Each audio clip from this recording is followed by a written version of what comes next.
chakashaya Rocky Kitchen 1 chakashaya Rocky Kitchen 1 akashaya munhu akanyatsomukansela ndogara naye pasi kuti wangu uruzotwaka life yako yakambodhakwa life yako yakaita so izvozvi zvawana this person akutry kukusimudza.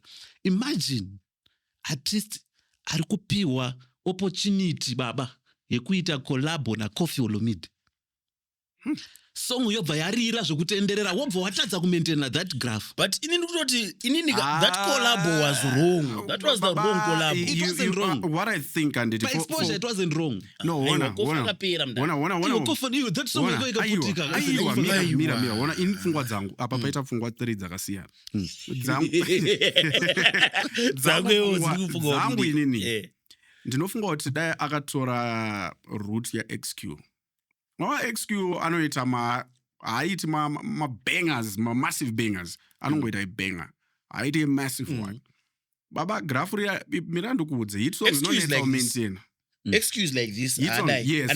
Anengakadai so. Achitoenda. Why is that? Just stay relevant and give people what they want, because even when wachita go through different seasons and life in engage evolve. You get the sense. So baba level ria rinonetsa maintain. Those are not vanhu vazhinji vanoita ma hit songs kuti arambe achikwanisa kunge hit song ari pamusoro. And I don't blame you. Iwe. Mfeso wako wangu achitaura manje.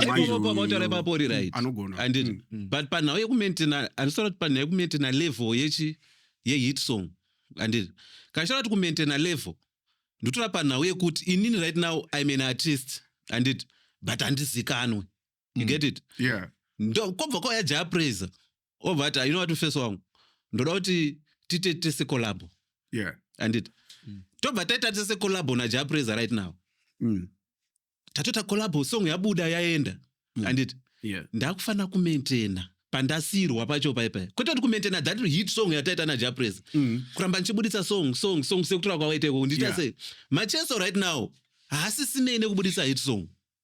Boy Macheso akaimba kudhara unoza Rocky chaiye akanzi atanga kuita mashows izvozvi right now akatanga kuimba masong akasosana vana vatsvuku vanhu vanotonaikirwa dino mudo ndaitere mashows munomu anoita mashows achimba zvimasong zvake zvinobhuwa zvokudhara zvacho zvatasina basa na andara koma ambukire ko uchitoona achitoimba zvimasong zvake zvedino mudondo ini rimwe zuva ndakaenda ndiri Pretoria ndiri kuona dino mudondo ari kuridza ndakaenda da kunzwa kuti munopindwa mahara here.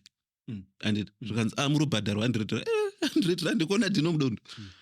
So because pane vanhuwo vanga vari pachi vanhu vanga vari pagedhi vanondizivawo and pitso chichibva ndapinda mukati ndakaona makazara baba. Yeah. Ndikati vanhu vabhadhira 100 rand kuona china iyoyi. But end of the day ndiani ndidino mudondo ari kuita show yake pachi but vanhu vari kuona dino mudondo manje vanhu vezera redu isusu vanhu vakanzwa music yaDino Mudondo pazuva yaipisa. Zvakafanira kuti song yonzi charakupa yaMacheso yakasobudiswa kudhara I think kuna 2003 uko 2003 2002 2004 I don't know and but right now Macheso akatanga kuridza that song even mwana mudiki so anotanga kunakirwa naye pashow kwete vanogona kusanakirwa pa because Macheso these days kuimba chakwa kumunetsa nditi. But pane zitanga kurizwa gitari Macheso akurisika kuimba anoiwani Macheso akurisika kuimba nziwo. But Macheso pantra ndepekuti voice rake harisisiro rare kudhara and shout out to Macheso andisi kuti Macheso atadza kuimba madhara it's got disclaimer disconnected unizvese totombobuda but kukatozoona achienda kundotora artist umwe munhu wekuti uya uimbo chimiteta voice rangu ndiri pa live show utadza kukundikana. It's because akusi kuti kukundikana such but kupreserve. No, akusi kupreserve baba. Endai munoterera ma live shows Alec Macheso akazara pa YouTube. Unonzwa achimba somudhara. Kuti I don't know what is going on in a voice ramudhara. Arisiro voice rake. But I understand kuti arifambirana nenguva yake wose munhu akuitawo achita sei. One munhu wedoro. He gets booked zvekudaro zvokuti one munhu akazototaimira kan. Mati mda. Kuti Mati Macheso munhu. Mati munhu wechi? Munhu wewawa. Macheso munhu wedoro.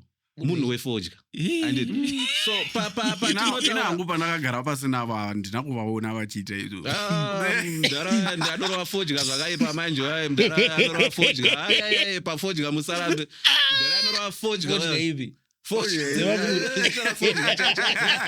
kutora fodya chaiche kwete madzoni dzevakuru kwete madzoni kana kingsgate baba mudhara anorova fodya chaiche but manje akusiyana nathomas mapfumo ekuti thomas mapfumo anogona kutokurovera fodya ari pastage anditi uyu haaruzorove fodya ari pastage azonidorora but ukatomuona chienda panonyazoona kuti idzi fodya idzi